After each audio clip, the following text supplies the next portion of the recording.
मुख्यमंत्री नायब सिंह सैनी आज गुरुग्राम पहुंचे। पटौदी में रैली को संबोधित भी किया गया। 184 करोड़ रुपए की परियोजनाओं का तोहफा भी दिया। 87 परियोजनाओं का उद्घाटन और शिलान्यास किया गया और मुख्यमंत्री ने कांग्रेस पर जमकर निशाने भी साधे। उन्होंने कहा, कांग्रेस वाले हिसाब मांग रहे हैं। आज पटौदी विधानसभा में हिसाब देने आया हूं। मुख्यमंत्री ने पटौदी में हुए विकास कार्य भी गिनाए और लोगों को संबोधित भी करते हुए मुख्यमंत्री नायब सिंह सैनी यहां पर नजर आए और इसी बीच उन्होंने कांग्रेस पर भी जमकर शब्दी वार किया। गुरुग्राम पहुंचकर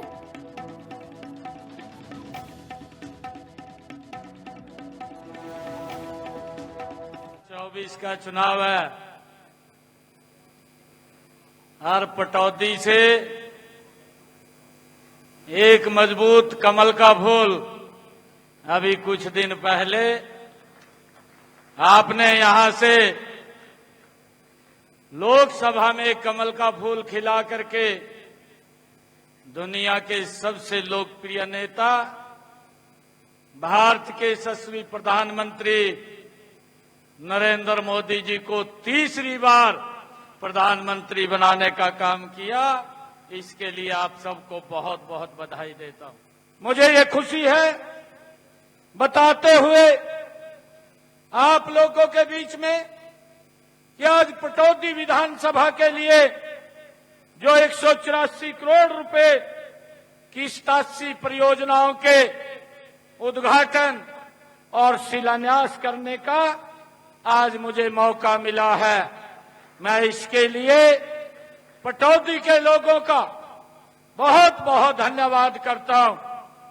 जो मुझे खुशी है ये भी बताते हुए कि 35 परियोजनाएं ऐसी हैं जिनका आज उद्घाटन हुआ है और 52 परियोजनाएं ऐसी हैं जिनका शिलान्यास हुआ है, जिनके ऊपर 84 करोड़ रुपए की वो लागत से वो पूरी शीघ्र हो जाएंगी। हमारी सरकार ने, ये डबल इंजन की सरकार ने, चाहे वो नरेंद्र मोदी जी के नेतृत्व में भारत में सरकार चल रही है, चाहे हरियाणा के अंदर ये डबल इंजन की सरकार चल रही है, पिछले 10 वर्षों में भारत की तस्वीर तो बदलने का काम किया है, परंतु उसके साथ साथ हरियाणा की तस्वीर भी बदलने का काम ईमानदारी से ये पिछले 10 वर्षों में हमारी सरकार ने किया है।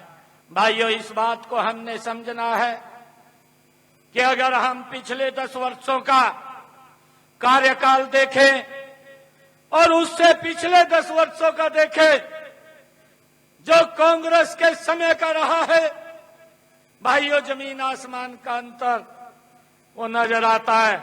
आज मैं उन हरियाणा प्रदेश के 3,878 जो युवा साथी हैं, आज जो रिजल्ट निकला है 3,774 जो बच्चे डी ग्रुप में लगे हैं और 104 बच्चे टीजीटी पंजाबी में लगे हैं, जिनका रिजल्ट आज ही निकला है और बिना पर्ची बिना खर्ची के उन युवाओं को रोजगार दिया गया है।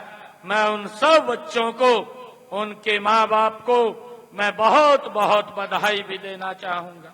इस बात की भी चर्चा करना चाहूंगा कि जो लोग, जिनके बही खाते खराब हैं, जिन्होंने भ्रष्टाचार के अंदर सारी सीमाएं लांघी हैं, जिनके समय के अंदर लोग अपनी समस्याओं को लेकर के दर दर घूमते रहते थे, समस्याओं का समाधान नहीं और समस्याएं पैदा करने का जो लोग काम करते थे, भाइयों, आज वो लोग हिसाब मांगने के लिए निकले हैं। मैं आज पटौदी की सरदारी के बीच में आज एक बात आप लोगों के बीच में कहने के लिए आया हूं। मैं आज उन लोगों को बताना चाहता हूं मैं सिर्फ पटौदी की बात करूंगा, मैं किसी और क्षेत्र की बात नहीं करूंगा कि हमारी सरकार ने पिछले 10 वर्षों में पटौदी विधानसभा क्षेत्र के अंदर जो काम किए हैं, मैं आज वो हिसाब मैं पटौदी के लोगों को देने के लिए आया। हमारी सरकार ने भाइयों पिछले दिनों आदरणीय प्रधानमंत्री नरेंद्र मोदी जी ने एक योजना शुरू की, प्रधानमंत्री सूर्य मुफ्त बिजली योजना। और इस योजना के माध्यम से भाइयों जिन लोगों की आय 1,80,000 रुपए से कम है, उनकी छतों के ऊपर 2 किलोवाट का सोलर पैनल वो लगाने का काम हमारी सरकार करेगी। ये डबल इंजन की सरकार करेगी।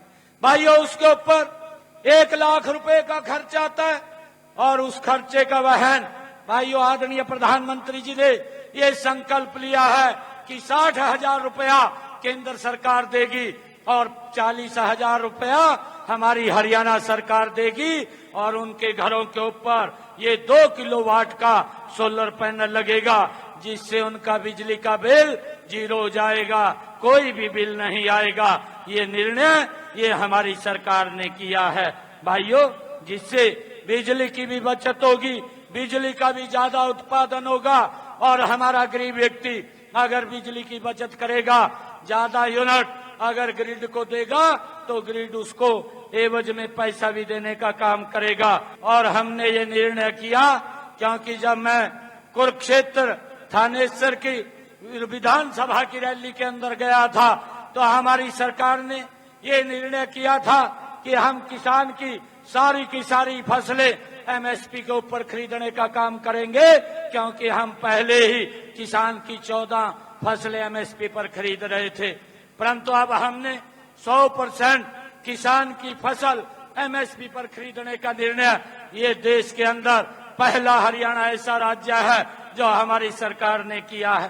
परंतु मैं उन लोगों को ये बताना चाहता हूं, जो लोग हिसाब मांग रहे हैं, उनके समय के अंदर वो मुख्यमंत्री थे और मुख्यमंत्री थे स्वामीनाथन ने कहा था कि किसान की इनकम बढ़नी चाहिए और उसको लेकर के आप उनके लिए कुछ निर्णय करें। उस कमेटी का ये भूपेंद्र सिंह हुड्डा चेयरमैन था, परंतु 10 वर्ष इनकी सरकार रही, उस कमेटी की रिपोर्ट को डस्टबिन में डालने का काम इन्होंने